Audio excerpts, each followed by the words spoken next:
சுப்பிரமணிய சுவாமி திருக்கோவிலில் மாசி திருவிழாவின் 7ஆம் நாள் சுவாமி சண்முகர் வெற்றிவேர் சப்பரத்தில் எழுந்தருளி பக்தர்களுக்கு காட்சி.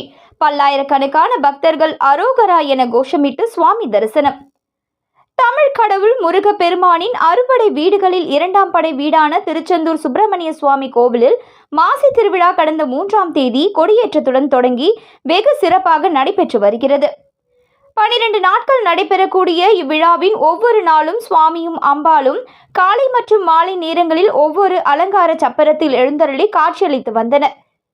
மாசி திருவிழாவின் 7ஆம் நாளான இன்று அதிகாலை 1 மணிக்கு கோவில் நடை திறக்கப்பட்டு 1:30 மணிக்கு விஸ்வரூப தீபாராதனையும் 2 மணிக்கு உதய மார்த்தாண்ட அபிஷேகமும் நடைபெற்றது. காலை 5:30க்கு உருகு சட்ட சேவையும் நடைபெற்றது. தொடர்ந்து சரியாக சுவாமி சண்முகர் வள்ளி தெய்வானை அம்பாளுடன் 9:15 மணி அளவில் சண்முக விலாஸ் மண்டபத்தில் இருந்து குளிர்ச்சி தரும் வெற்றிவேர் சப்பரத்தில் பல்லாயிரக்கணக்கான பக்தர்கள் மத்தியில் எழுந்தருளினர். நேர்மறை எண்ணங்களையும் செல்வ வளத்தையும் தந்திடும் வெற்றிவேர் அலங்காரத்தில் உற்சவர் சண்முகருக்கு சிறப்பு தீபாராதனை நடைபெற பக்தர்களின் அரோகரா கோஷங்களுக்கு மத்தியில் பக்தர்களுக்கு உற்சவர் சண்முகர் தற்பொழுது வள்ளி தெய்வானை அம்பாளுடன் காட்சியளித்து வருவதை நம்மால் பார்க்க முடிகிறது.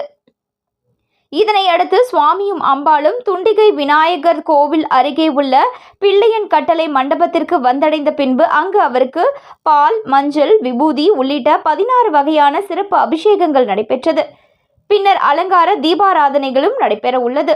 அதனைத் தொடர்ந்து சரியாக மாலை 4:30 மணியளவில் சுவாமி சண்முகர் வள்ளி தெய்வானை அம்பாளுடன் செம்பட்டு அணிந்து செம்மலர்கள் கொண்டு அலங்காரம் செய்யப்பட்டு சிவப்பு சாத்தி கோலத்தில் தங்க சப்பரத்தில் சிவன் அம்சத்தில் எழுந்தருளி 8 ரத வீதிகளில் உலா வந்து பக்தர்களுக்கு காட்சியளிக்க உள்ளனர்.